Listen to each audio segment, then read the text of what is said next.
Good morning and welcome to the Daily Wrap from Pepperstone on Friday the 7th of July 2017. I'm Darren Sinden. Let's move on and have a look at the overnight changes, any price moves that we need to be aware of.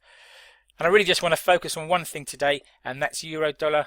Finished in New York at 114.23, driven up yesterday by rising European bond yields, particularly the German Bund, rising above 0.5% quite strongly.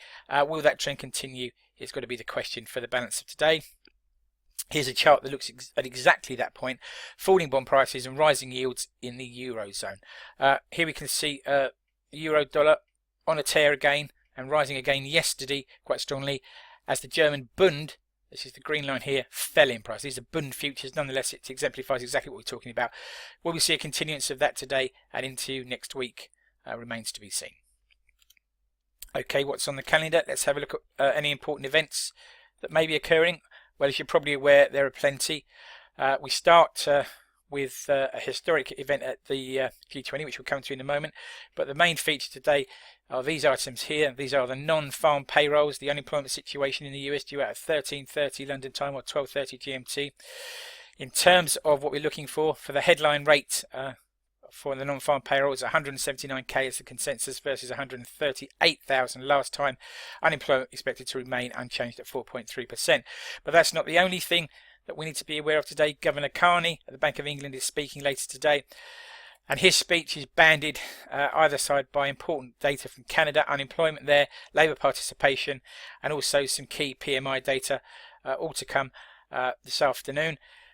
Don't forget that Canada's been in the vanguard as far as the market's concerned about possible rate rises.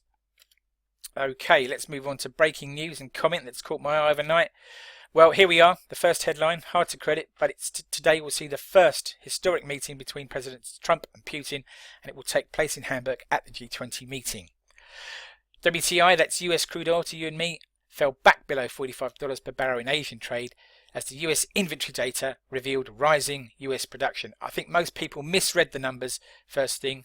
Oil bounced quite strongly on that inventory data yesterday, but digging down into it revealed that crude production is actually rising in the States again. Korean conglomerate Samsung delivered a record quarter.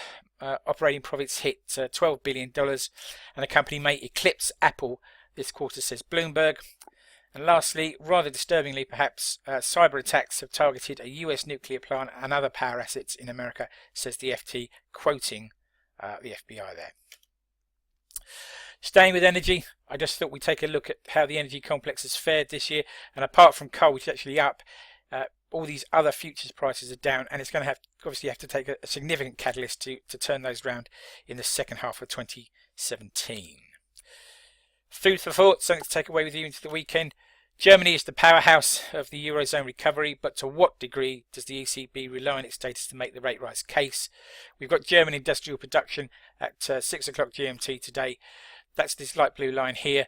The German government 10-year bond yield here. You can see that it's starting to pick up. Both of these items are below their post-recession highs. But if I were thinking about whether we're going to see European rate rises, I'd want to see a broader set of positive economic data, not just data out of Germany.